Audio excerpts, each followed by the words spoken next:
Hey guys, how's it going? So, I wanted to answer a question that somebody sent me recently about, how do I actually go about shipping a product? What is it really required when it comes to, finishing something? Because this, and this is something that I get a lot. It's like, okay, I need to finish my project, but, I get overwhelmed.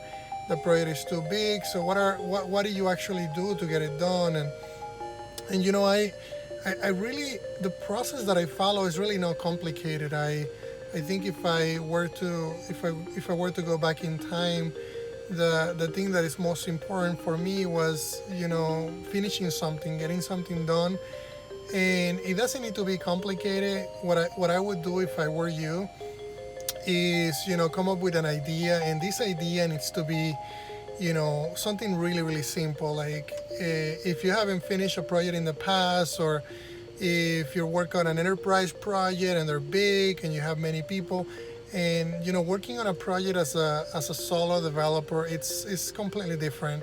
You're gonna be the one doing development, you're gonna be doing the one marketing, you're gonna be doing everything. And it is very important that you go through this process, even if it's a small project, even if you're not going to make any money out of it. It's crucial that you get something from ideation all the way to shipment. And the way that you do that is, like I said, just come up with an idea. It can be something very very simple. If it's a game, just make sure that you're making a very simple game. And well, you might ask, what is a simple game? I'm talking about making like a simple punt a game, making something so simple that you can finish in 2 weeks. Try not to come up with something complex, and try to not add too many features. And all we want to do is just test maybe a mechanic and make sure that you can get that mechanic done, and the game is fun enough so that somebody can play it. And so you might need some, a small menu so people can play, restart. So it's gonna be very simple. But the key here is that we want to learn the process. You want to learn, that how long does it actually take you to finish a small project, and that's important, because when you make something more realistic, something more that you're expecting a lot of people to play, a lot of people to download, we want to be able to estimate how much did that small project took us. So if it took you a month to finish that small project, now you have kind of a frame of reference that you can look at. You might say, well, I make this other game, it took me a month, and it had these features. Well, now I want to make something more complicated. This new game might have, instead of 10 levels, it might have 30 levels, and then you add another feature to it. Maybe you want those levels to be dynamic, so that's another feature. Let's say that you want to add a level designer, so that's another feature. So if you have a frame of reference, it's much easier to be able to estimate your future projects based on what you did in the past.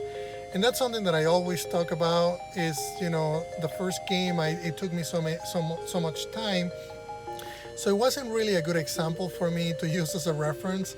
You want to make sure that the frame of reference is small enough that you can use for your future projects. So if your game was very large and you're trying to estimate the time that it will take you to make a smaller game, that's really not a good practice. Try to make something really small first, and then once you know how long it took you to complete a small game, it's much easier to ask yourself, okay, what if I wanted to make more of a medium sized game, and I had a small game, and you start having this frame of reference that is going to help you estimate better in the future. So for instance, I made a game called Cubics, and the game was about a cube that you had to solve a puzzle by moving the cube. So I knew that game had 50 levels, and I knew that it took me 3 months to make. So now, if I want to make another game that is similar, that is a puzzle game that maybe has 70 levels, and the mechanics are a little bit different, but I already know as a frame of reference that it took me 3 months. So depending on how much more I add to this new game, I might add a level designer, and now I might say, well, it might not take me 3 months, it might take me 4 months, but then I might say, well, but I have code that I could reuse on these new games, so that might actually take me 3 months. Those are the questions that you need to be asking yourself. And I always talk about failing fast and iterations and agile. And you gotta use all those practices to be able to estimate better. And I think the more games you finish, the more projects you finish, it's gonna get easier and easier to know exactly how much time something is gonna take you. It might not be perfect. You might not be able to estimate up to the hour, up to the day, but it will give you a frame of reference on how long you're gonna be shipping your game. So just make sure that you use some of those tips that I gave you. And this is going to be an ongoing process. You're going to be learning, you're going to be improving as time goes by. So thank you, guys. I appreciate it. I hope this was helpful. Again, if you have any questions, again, let me know through the comments. I'm always happy to answer those questions. Thank you.